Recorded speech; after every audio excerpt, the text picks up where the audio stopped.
Someone stole my pictures on Facebook and used them to say disgusting things, hiding behind MY face. I24F was in this Facebook group called Baddies with Bobbies. I have 2 handsome little boys, and I am expecting a baby girl within the next few weeks. A post was made by a member tagging me. My name, we need to have a conversation. I commented, what's up? I had no idea what was going on until 2 members immediately started accusing me of being racist. Let me start off by saying I can't even bring myself to say the N-word even with the pass. My brother-in-law is a black man who'd given me the pass. The screenshots they were providing was an account named Raven Willer, using MY pictures. Not only were they being racist, they were in another mom group telling mothers to unalive themselves and calling their kids ugly. I decided to deep dive more on this profile after reporting it. They had pictures of MYKIDS on their profile. I tried to provide as much proof as I could in that moment that that account was not mine. Even screenshotting what accounts I had on my Ohone, mine and my husband's, and was still being called a liar and a racist. I made a post asking my friends to also report the profile and set it to public so people I wasn't friends with in the group could see that it's obviously not me. Cause, why would I beg for my own account to get reported? After publicly posting asking for help reporting the account, the said account deleted all but one of my pictures and changed their name. The next day, I was invited to the Telegram group chat by a group admin and asked to provide more proof. I provided everything they asked for. Some people started to believe me, but most still didn't. They started calling me pathological. So I left the Telegram, left the group, and blocked everyone accusing me because I was being harassed at that point. That same day, friends were sending me screenshots of them messaging the account. None of them got a response. A random anonymous stranger messaged the account and got this response back. Elmao, I got all you dumbass, baddie with bobbies, more like uglies with demons, thinking I am actually my name. F asterisk asterisk K that emo WH asterisk re I hope this makes her slit her wrists like the emo C asterisk NT she is. Hi my name, I know you'll see this. Hope you guys dumb H asterisk E. Absolutely disgusting, right? Who would say that to a 9-month pregnant woman? I decided to share that with the admins of the group I had left. Yeah, I left, but I wasn't about to sit here and let people associate my face with those nasty things that person was saying. I had family in that Facebook group, like in-laws, cousins, aunts. Sent off the screenshot shared to me. Somehow, some freaking HOW, it's still me and I am still lying. Nice. Later that night, all my friends start sending me a screenshot of the same message. The woman that stole my pictures, yeah, her husband found her account. Here's what he said to me. Hello, this is Raven's husband. Her name is actually Amelia. She came crying to me saying she's being harassed on Facebook and tells me to deal with it. I log in and she's completely stolen your identity. I can't even fathom what was going on in her mind to think I'd even be okay with this. I sincerely apologize for whatever harm she has caused. I told her how disgusting she is. I'm divorcing her, reporting her to the police, and deleting this account. Once again, I am so sorry for this, and I can't believe she thought I'd be okay with her stealing someone's identity. I will be sending around the same message as this to your friends who's contacted this account. I am so sorry again. She is a disgusting woman, and I can't believe I married such a vile human being. I thanked him, hoping this message would help clear my name. I took pictures of the messages shared between us. I was using my husband's phone because he'd messaged the account threatening legal action, and the account had me blocked, so he reached out through my husband's account. I sent the pictures to the admin I'd been in contact with.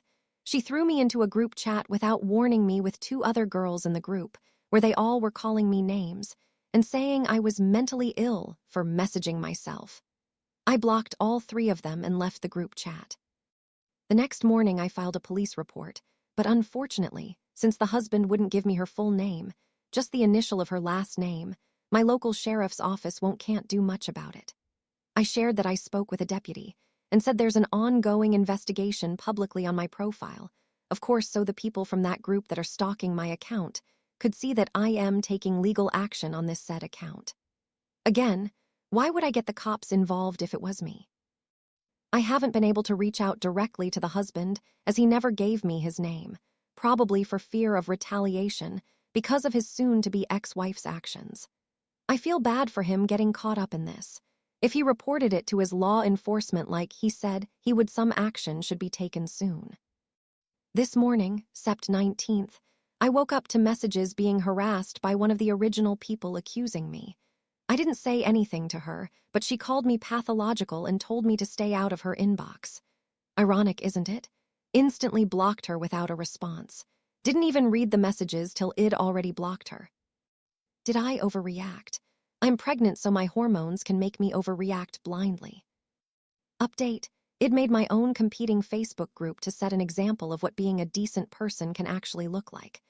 After making that group, they had a member I became friends with message me, playing nice. I believe you type stuff. She asked if I was in any other mom groups she could join because she was thinking about leaving that one. I told her about my new group and how I run it with my best friend, and she joined.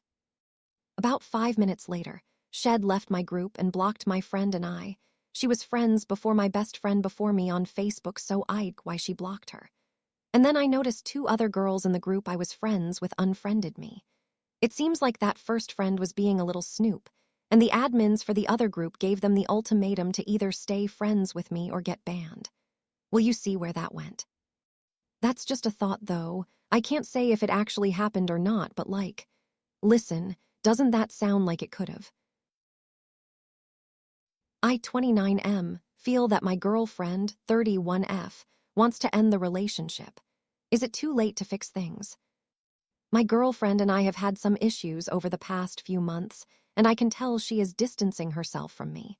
We do not live together, but for most of the relationship, we would stay the night with each other at least 4 or 5 nights a week. The past 2 weeks, I have only seen her maybe 4 days. Here is some background to the story. We met through matching on Tinder.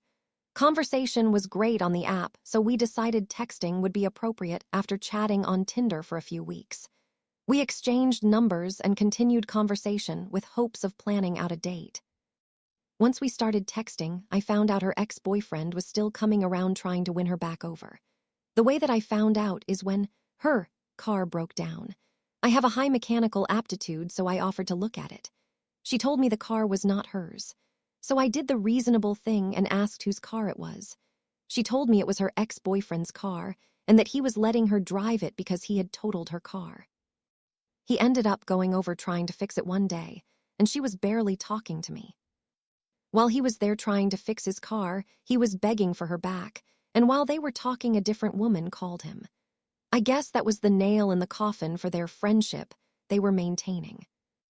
After a few more weeks of talking, and me asking questions to get more clarity on her situation, I decided it was okay to continue.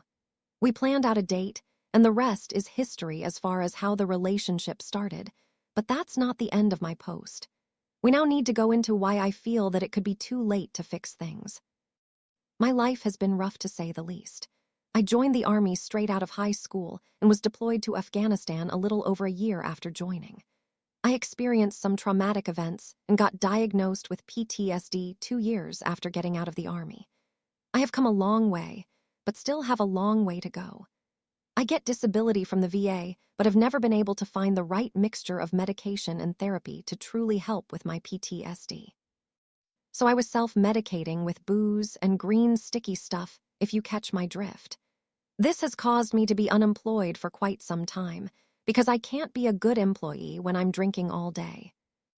In the beginning, she didn't care that I was drinking and smoking every day because she smoked daily as well.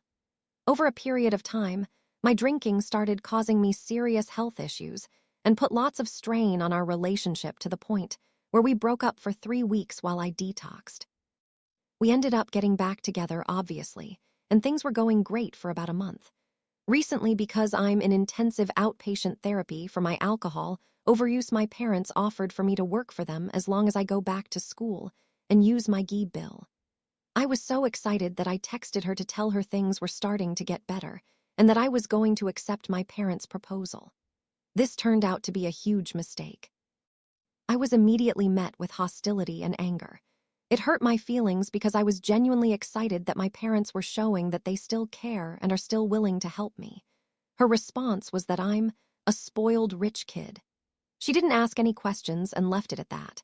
My feelings were hurt, so I didn't share the entire plan, which is working for my parents to get me back into a routine.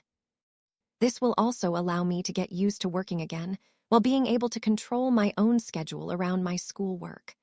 Once I get into a good schedule for about 3 months, the plan is for me to get a real job in the automotive industry again while I go to school. I think she was jealous and angry, but she insisted she was. Recently, she told me she isn't happy in the relationship, but wants to work things out. So without hesitation, I immediately got us a paired membership. One of the questions I answered was about careers, and she pretty much responded telling me, there is no point in talking about that because I have no career and don't want one. Which isn't true at all. I asked her if we could sit down and talk in person. The problem is that I have issues with things in the relationship as well. On VA disability, I don't get paid a lot, and I have been spending most of my income on supporting her by getting groceries, buying our green sticky stuff, and other things such as dates. It almost seems like there has been a pattern. Every month when I run out of money, she doesn't want to see me as often. We used to have spicy sleep very often, sometimes multiple times a day. Now it rarely happens. Another thing is I feel like I need green sticky to sleep, so I buy it in bulk. She wants to smoke so often that we are running out of it within 3 days sometimes. To put it into perspective, this is the same amount that would last me a month. I also asked her to not drink around me, and she hasn't respected that by drinking around me on my birthday and recent vacations. She constantly tells me if I drink again, she will leave me. She seems to be addicted to smoking. I have never once given her an ultimatum like that about her smoking. I don't know what to do because I really love her and don't want to lose her. Yet I feel like she already has one foot out the door. None of this probably makes any sense because I have been up since 2 a.m. and it is currently 8 a.m. I am losing sleep over the stress of losing this relationship. What should I do? Am I the asshole for stepping away from a friendship? I 30F, goddess of the night, and my fiancé, 30M, my king, are getting married in less than 2 weeks. He's been wonderful and supportive through what should be a stressful, but also exciting time. For the most part, things were going smoothly until about 6 weeks ago. One of my bridesmaids, let's call her Bonnie, has become a major source of stress. I asked her to be a bridesmaid 2 years ago. At the time, she even hinted she wanted to be maid of honor. That role belongs to my BFF chosen sister, who's been there since I was 15. About 6 weeks ago, Bonnie lost her job. This happened right when I was sending the bridal party final details about shoes, jewelry, and a $35 fur shawl. The dresses were already bought months earlier and were inexpensive, none over $100. I told everyone they could pick shoes and jewelry that worked with their dress and that I trusted their judgment. When Bonnie came to pick up her kids one Sunday, she threw a fit about buying shoes, saying she'd wear her everyday brown sandals because she wouldn't spend money on one-day shoes. I told her I'd buy or thrift something for her. I love thrifting, and started looking for options. But in the bridesmaids group chat, anytime money was mentioned, she posted, "Some of us are unemployed right now." I'd already told her I'd cover what she needed because her being there mattered to me. She was posting on social media about losing her job and not getting benefits, but also telling me she wasn't stressing it. I found her 2 flexible jobs, one through a friend, one in the same field as her fiancé, and even offered to watch her 3 kids so she could work. She declined both. I'll admit I started to get frustrated. She kept saying, "I can't afford that," while I was literally covering expenses and trying to help, and she was receiving sympathy online for not being able to find work. Then she decided to leave her fiancé, let's call him Corey. She dropped the kids at her sister and came to stay with me and my family. We already have a full house, our 2 young daughters, 3 dogs, and in winter my mom and her dogs, but we made space. She told me Corey screams at her, calls her names, belittles her in front of the kids, and is mean to the children too. She'd been pretending things were fine because she knew I already dislike him, with good reason. Backstory, Bonnie and I were inseparable in high school until she started dating Corey. He and I were both headed to boot camp. He washed out due to medical reasons. A few months later, while I was at A school, Corey texted me saying he had feelings for me. I gave him until the end of the day to tell Bonnie. He didn't, so I did. She didn't speak to me for 10 years. 3 years ago, we reconnected, and she told me how Corey had cheated, walked out on her, and repeatedly dumped responsibilities on her throughout their 10-year relationship. When I say responsibilities, I mean everything. Bonnie has been the household manager and breadwinner.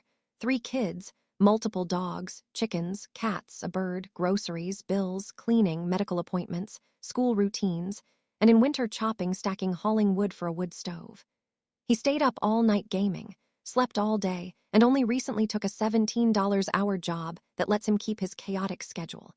He avoids being present for the kids and contributes next to nothing. She was holding the whole household up alone. The next day, she seemed to be getting her ducks in a row to leave him. Spoiler, she did not leave. Halfway through the day, her updates stopped. When she did reply, it was short and vague. This went on for 2 days. Even though Corey is manipulative, silence, especially after heavy things, makes me spiral because I grew up with silence used as a weapon. When we finally talked, she told me she'd decided to stay and work things out. I told her that was her choice, but made it clear Corey was not welcome at my wedding or at anything our family hosts. I love her too much to watch him disrespect her in front of me. She said she understood and still wanted to be in the wedding. She apologized for going silent and said she'd communicate better. For about a week, things were okay. But a month from the wedding, when I asked about a hair and makeup trial, she was supposed to do my hair and makeup. She kept making excuses and finally told me I should find someone else. I felt hurt, like she was stepping back from the wedding. Then my maid of honor told me Bonnie was trying to back out of the bachelorette weekend too. I'd already been crying to my MOH because Bonnie's messages felt like she was preparing to make excuses. Hearing the confirmation from my MOH crushed me.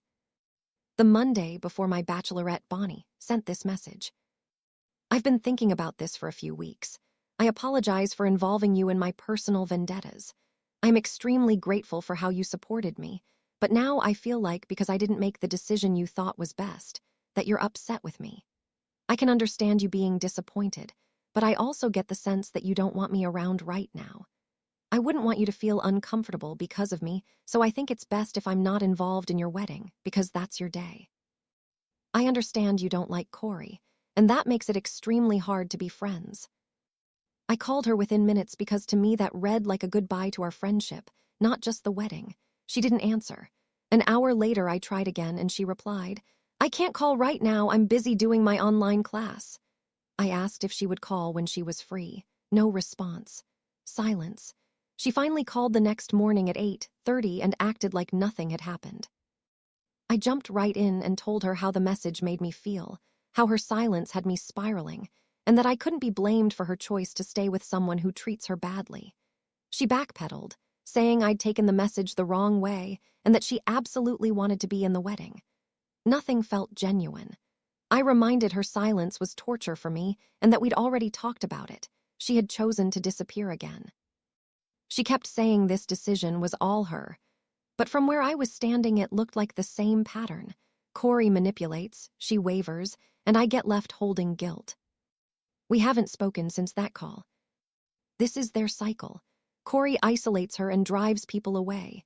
It's not just me. Her mom, her brother, her sister, his own mother, and her other best friend have all gone through this and ended up stepping back. I hate feeling helpless and useless. I want her kids, they call me aunt, back in my life. I want her to open her eyes and see what he's doing. I want her to be safe. So, am I the asshole for stepping away from this friendship?